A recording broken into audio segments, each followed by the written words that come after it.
नमस्कार, मेरा नाम है सौरभ सचान और आप देख रहे हैं देवास लाइव। और आज हमारे साथ में मनीषा दीपक चौधरी जी हैं, जो यहाँ पर निर्दलीय प्रत्याशी के रूप में खड़ी हुई है महापौर के लिए। आपका देवास लाइव के स्टूडियो में स्वागत है। और बड़ा आपका सोशल मीडिया में खूब नाम चल रहा है कि एक गृहिणी ऐसी भी हैं जिनको शहर के बारे में सारा नॉलेज है। तो आपने काफी अच्छी मीडिया से चर्चा भी की, आपने अपने विस्तार से बताया भी कि विजन क्या क्या है।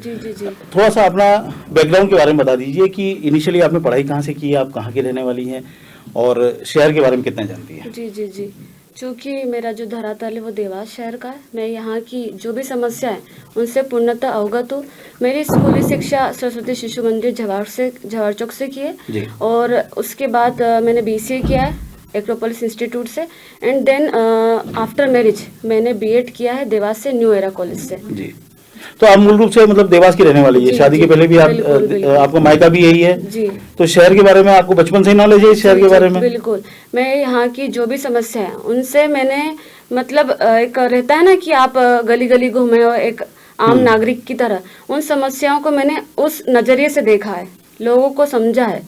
तो मैं समझती हूँ कि आने जो भी समस्या देखी जा रही जनता के नजरिए से, मैं उनको पूरा उनकी समस्याओं का समाधान करूंगी जी। और वो मुझे आशीर्वाद देते हैं तो मैं आगे काम करूंगी। कुछ ऐसी समस्याएं जो मूल रूप से आपके दिमाग में अंकित हो चुकी हो कि शहर में हमारे ऐसा होना चाहिए।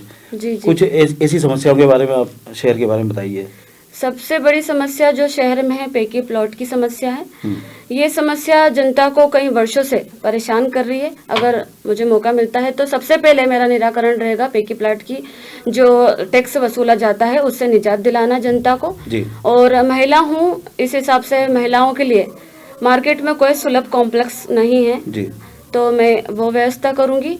महिलाओं के लिए गलियों में नुक्कड़ पे कैमरे की व्यवस्था करवाऊंगी और एक हेल्पलाइन नंबर अलॉट कराऊंगी जिससे उनकी समस्याओं का निराकरण 24 घंटे में हो जाए। वो कभी फोन करे तो उनको सुरक्षा मिल जाए इस तरह की। बिल्कुल। अच्छा, शहर में बातचीत चल रही है कि वाईफाई जोन भी होना चाहिए और तकनीकी रूप से आप चूंकि BCA किया है आपने, आप कंप्यूटर साइंस की जानकार हैं, तो इस तरह से कुछ प्लान है आपका शहर के लिए क्या होना चाहिए? वाईफाई जोन का भी सारा मैं सोचती हूँ इस्तेमाल होगा और इसके साथ साथ ही सौर ऊर्जा जो होती है उसका प्रयोग लाया जाए ताकि बिजली कम उपयोग में आए। इसके साथ रिसाइकलिंग की जो प्रोसेस होती है, माता टेकरी पे फूलों की जो चीजें होती है उन्हें रिसाइकल करके उन्हें खाद के रूप में, बत्ती के रूप में यूज कर लिया जाए जी। अच्छा, ऐसे कौन से बड़े काम हैं जो आप अगर आपको महापौर का मौका मिलता है तो शहर के लिए आप करेंगे? तो ये देखिए मूलभूत चीजें हैं, ये सब आसानी से हो जाती है जी। लेकिन कुछ बड़े लेवल के भी ऐसे काम हैं जो लोगों ने वादे तो खूब किए लेकिन हो नहीं पाए। जैसे मान लीजिए पेकी प्लाट की आपने बात की जी। लेकिन एक नजूल भी बहुत बड़ा मुद्दा है, उस विषय में आपके क्या विचार है? जी, नजूल का मैंने देवास में देखा है कि जो विकास प्राधिकरण से जो प्लॉट अलॉट कराए हैं उन प्लॉट के लिए जनता को 2 तरह के टैक्स देने पड़ते हैं। एक तो विकास प्राधिकरण को देना पड़ता है और एक नगर निगम को देना पड़ता है।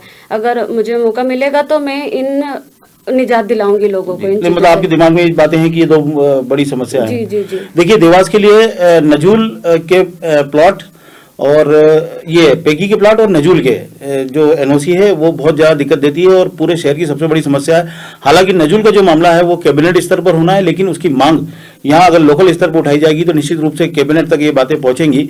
अभी तक कई नेताओं ने वादे जरूर किए हैं लेकिन इसको अब तक पूरा नहीं किया है। शहर के कुछ क्षेत्र ऐसे हैं जो नजूल में आते हैं और अगर वहाँ आपको मकान बनाना है तो नगर निगम से परमिशन के पहले आपको नजूल की परमिशन लगती है और टैक्सेस लगते हैं, तो वो एक बड़ी परेशानी के सबब है। और दूसरा जो पेकी का प्लाट है, अगर आपने एक कॉलोनी में आधा प्लाट ले लिया तो उसमें मकान बनाने की परमिशन नहीं मिलती है और इसलिए गरीब वर्ग को इसमें काफी दिक्कतों का सामना करना पड़ रहा है। और बहुत अच्छी बात है कि आपके दिमाग में ये चीजें हैं जी। तो क्योंकि ये जनता की बड़ी समस्या जो लंबे समय चली आ रही है और पहले भी कई महापौर बने और उन लोगों ने वादे किए लेकिन इनको पूरा नहीं किया। अच्छा, और कुछ शहर के लिए आप और क्या करना चाहेंगी? जी, मैं जनता से पूछना चाहूंगी कि क्या देवास का विकास सुव्यवस्थित समग्र हुआ है? क्योंकि मेरे जो विपक्षी दल है उन्होंने विकास के नाम पे जनताओं के साथ बस धोखाधड़ी की है। एक गणनाएं बताई जाती है जो जनता के समझ से परे है। अगर विकास होना चाहिए था तो वो बस एक दिखावा करके छोड़ दिया है। सीमेंट कंक्रीट के जंगल खड़े कर दिए। विकास तो तब होता जब आप नागरिकों के बीच में अपने जनप्रतिनिधि के साथ खड़े रहते जी। सुव्यवस्थित उद्यान होते जी। और जो नागरिक हैं उन नागरिकों पे करों का भार कम होता, उनके आय के स्रोत ज्यादा होते। नगर निगम कर्ज से मुक्त होता।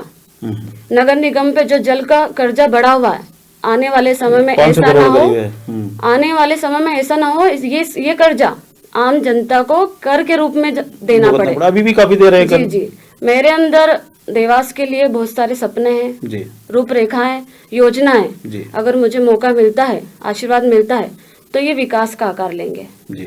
अच्छा, आपको निर्दलीय क्यों खड़ा होना पड़ा? बेसिकली तो आप लोग कांग्रेस से जुड़े रहे हैं। जी जी जी। तो निर्दलीय रूप में आपने क्यों सोचा कि निर्दलीय रूप से मुझे खड़ा होना चाहिए? जी, मेरे जो ससुर हैं विगत 20 वर्षों से राजनीति में हैं और कई बार पार्टी द्वारा मांग की गई कि एक बार मौका हमें भी दें, पर कहीं ना कहीं उपेक्षा की गई हम लोगों की, और यही कारण है कि इस बार भी हमें मौका ना दिया गया। और निर्दलीय खड़े होने का दूसरा कारण ये भी है कि जो पार्टियों ने जिन लोगों को, जिन कैंडिडेट को खड़ा किया है, उनकी तुलना में शायद मैं समझती हूँ कि वह महापौर का जो पद है वह एक प्रथम नागरिक का पद है। उस पद के लिए एक ऐसे व्यक्ति का होना चाहिए जो योग्य हो, शिक्षित हो और अपना डिसीजन खुद ले सके।